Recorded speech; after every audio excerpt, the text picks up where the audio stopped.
आज हम लाए हैं बहुत ही मज़ेदार सी रेसिपी क्योंकि आज हम बनाने लगे हैं धुआंधार कीमा जो बहुत ही मज़े का बनता है, बहुत ही जूसी बनता है और ये खाते के साथ ही मुंह में घुल जाता है। तो इतना मज़ेदार कीमा आपने पहले कभी नहीं खाया होगा।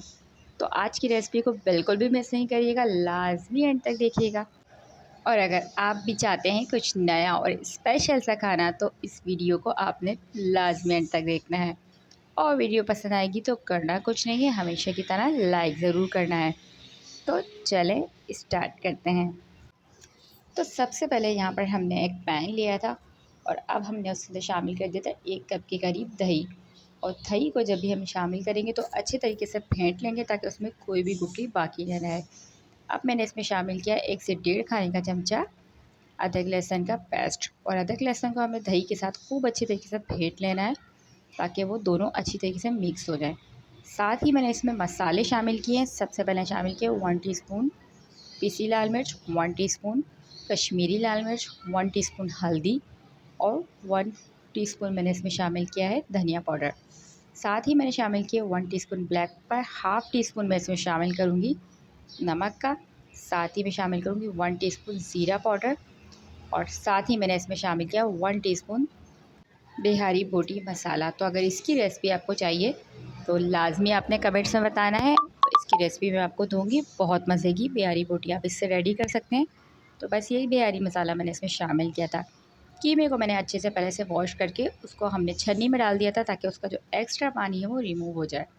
और अच्छे तरीके से अब हमने कीमे को मिक्स करना है दही के साथ। इस तरह से मिक्स करना है कि दही के सारे स्पाइसेस कीमे के साथ खूब अच्छे तरीके से लग जाए।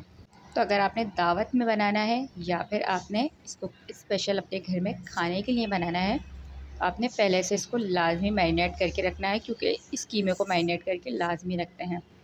2 टीस्पून के करीब मैंने भुने हुए चने पीसे हुए शामिल किए थे। तो बस चने ना हो तो आप इसमें बेसन का इस्तेमाल भी कर सकते हैं। साथ ही मैंने इसमें 2 बड़े साइज़ की प्याज फ्राई करके इसमें शामिल की थी। तो इसमें प्याज लाजमी जाती है क्योंकि प्याज से ही बहुत ज़बरदस्त और सॉफ्ट बनता है। तो बस सिंपल ही आपने 2 प्याज़ें लेके उसको फ्राई कर लेना है और सुनहरा करके इसमें शामिल कर देना है। तो इन दोनों चीज़ों को भी मैंने अच्छी तरीके से कर दिया था मिक्स। और मिक्स करने के बाद इसको मैंने रख दिया था मैरिनेट करके 2 घंटे के लिए। 2 घंटे के बाद मैंने अब इसको बनाऊँगी। तो यहाँ पर मैंने उसी प्याज पे जिसमें मैंने फ्राई की थी उसी ऑयल के अंदर वो मैंने शामिल किया है पैन के अंदर। और साथ ही अब हम सारा का सारा इसमें कीमा शामिल कर देंगे।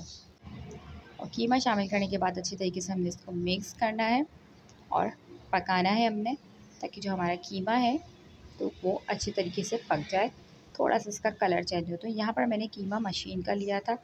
तो अगर आपका हाथ का कीमा हो तो फिर आप उसको थोड़ा सा टाइम दें क्योंकि हाथ का कीमा थोड़ा टाइम लेता है पकने में और मशीन का कीमा बिल्कुल भी टाइम नहीं लेता। तो उसको हमने बहुत ज़्यादा पकाने की भी ज़रूरत नहीं होती। तो यहाँ पर हमने इसको भूनना है और इतना भूनना है कि हमारा जो ऑयल है वो सेपरेट होने लगे। तो यहाँ पर 2 मिनट तक मज़ीद हमने इसको पकाएंगे। और जब 2 मिनट तक ये पकने लगेगा और हमें लगेगा कि इसका कलर चेंज हो गया है, तो फिर हम इसके अंदर शामिल कर देंगे पानी, क्योंकि थोड़ा सा पानी इसमें हम शामिल करेंगे, बहुत ज़्यादा पानी हमने इसमें शामिल नहीं करना होता क्योंकि मशीन का कीमा है तो ये अपने ही पानी के अंदर पक जाता है। तो यहाँ मैंने 1 कप के करीब पानी इसमें शामिल किया था और अच्छे तरीके से मैं इसको मिक्स कर दूँगी। खूब अच्छे से मिक्स करने के बाद हमने इसको कवर कर देना है और कवर कर कर मीडियम फ्लेम पर हमने इसको पकाना है। तो बस यहाँ पर हमारा जो कीमा है वो हमने अच्छे से मिक्स कर दिया था और यहाँ पे मैंने इसको कवर करके रख दिया था। कम से कम मैं इसको 8 से 10 मिनट के लिए पकाऊंगी और 8 से 10 मिनट के बाद आप चेक कर सकते हैं कीमा हमारा बहुत अच्छे से सॉफ्ट हो चुका है। तो हमने इसको खूब पकाना है ताकि ये बहुत अच्छे से गलावटी कीमा बन जाए, बहुत ही अच्छे से गल जाए। तो ये देखें प्याज भी आपको इसमें बिल्कुल भी नज़र नहीं आएगी। तो बस मैंने इसको 7 से 8 मिनट के लिए पकाया था और ये बहुत ही ज़बरदस्त सा टेंडर हो चुका है। साथ ही मैंने इसमें शामिल कर दी थी हरी मिर्चें। तो हरी मिर्चें शामिल करेंगे और फ्रेश धनिया शामिल करेंगे और साथ ही इसमें 4 चाँद लगाने के लिए फ्लेवर को एनहेंस करने के लिए लेमन जूस आप इसमें लाजमी शामिल करें।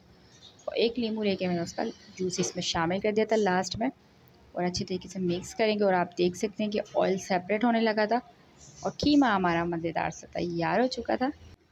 तो अच्छी अच्छे तरीके से इसको मिक्स करेंगे और 1 से 2 मिनट के लिए और मज़ीद इसको पकाएंगे, ताकि जो हमारी हरी मिर्चें हैं वो अच्छे से पक जाएं और उसका भी फ्लेवर हमारे कीमे के अंदर आ जाए।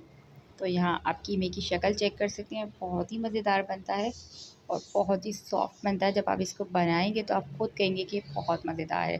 साथ ही मैंने इसमें कोयला भी रख दिया था और कोयले को मैंने जला के स्मोक दे दी थी।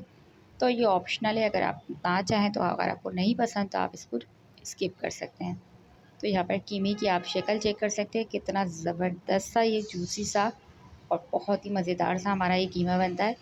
तो बस इसको सर्व करेंगे पराठों के साथ, चपाती के साथ, जिस चीज़ के साथ भी आपको पसंद हो आप इसको सर्व करें। बहुत ही मज़ेदार लगता है, बहुत ही ज़बरदस्त लगता है और आप इसका टेक्सचर चेक कर सकते हैं, बहुत ही फ्लफ़ी, बहुत ही सॉफ्ट होता है। इसको गर्मा गर्म नान के साथ, चपाती के साथ, पराठों के साथ खाएं, दावत पे बनाएं, इंजॉय करें। और बहुत ही मज़ेदार सी कीमे की रेसिपी आपको कैसी लगी आपने लाजमी बताना है। तो इंशाल्लाह आपके साथ ऐसे ही मज़े मज़े की रेसिपी शेयर करते रहेंगे। चैनल को आपने बिल्कुल भी छोड़ना नहीं है, साथ ही विज़िट करते रहना, जुड़े रहना है और हमें बताते रहना है कि कौन कौन सी रेसिपीज़ आप देखना चाहते हैं। इंशाल्लाह हम लेकर आते रहेंगे आपके लिए, आपकी फरमाइश पर मज़े मज़े की रेसिपीज़। मिलते हैं नेक्स्ट वीडियो में। अल्लाह ने के बाद।